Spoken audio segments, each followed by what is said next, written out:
Sizwakalisa ukuyithoba kuwe, siphinde sicele ukuthi elambu isenze kuphela uma ungumlandeli. Nakhona kusongo-9 ekuseni kuya-5 ntambama kuphela. Ungayisebenzisi ku-WhatsApp or kuma-SMSs. Kuvele kube nzima ngingasazi ukuthi kanti kufanele ngiyothenga ama-SMSs ukuthi ngiphendule umuntu, uyabona. We don't do WhatsApp and SMSs here, so siyabonga. Kama go-Pastor Ningi, i-channel in your flick. Untobeko wakalanga uthi ngicela ukubuza ukuthi umuphupha ulusa izinkomo ngabe kusho ukuthini. So I assume ukuthi njobe elusa inkomo ukuthi zingaphandle kwekhaya, zisemadlelweni, sisehlane, sisesigangeni, sisentabeni, azikho ngaphandle kwekhaya. Asikuvezeke ukuthi inkomo ngokwesintu zingaba incebo, zibe amathongo, singaba nayo imimoya emibi, singaba ngabantu. Biblically izinkomo zingaba incebo osuku uphiwa yona, zingaba uphawu lokuchuma osuku nako, noma kube uphawu labantu.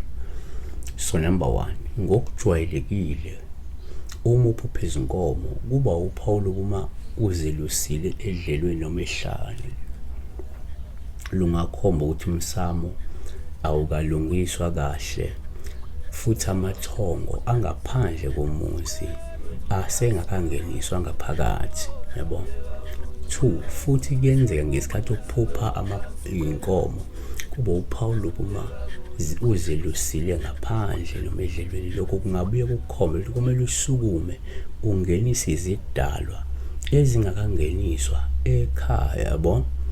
3, uma uphupha futhi inkomo kuyaba uphawu lokuthi uma uzelusile kodwa zikubalekele noma zibaleke, ngoba lokhu kungakhomba lokuthi amathongo kungenzeka aphenduliwe noma umsamo ungcolile, futhi amathongo awafuni ukungena ungakahlanjululwa lo msamo.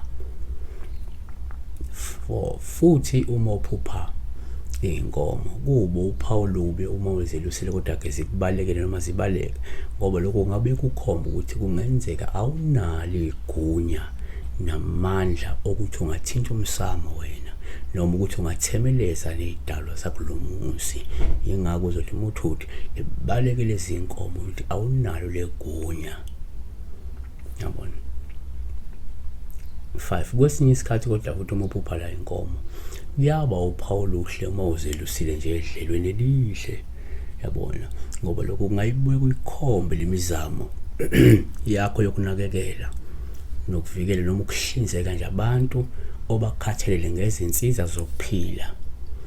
Kungakukhomba lokuthi unalamandla wena okuba umholi wabantu, ohola ngobuqotho. Kanti ke Izaga 12:10, olungileyo uyanakekela ukuphila kwesilwane sakhe, kepha isihe sababi silunya. Amahubo 147:9, unika izinkomo ukudla kwazo namazinyane kwababakhalayo.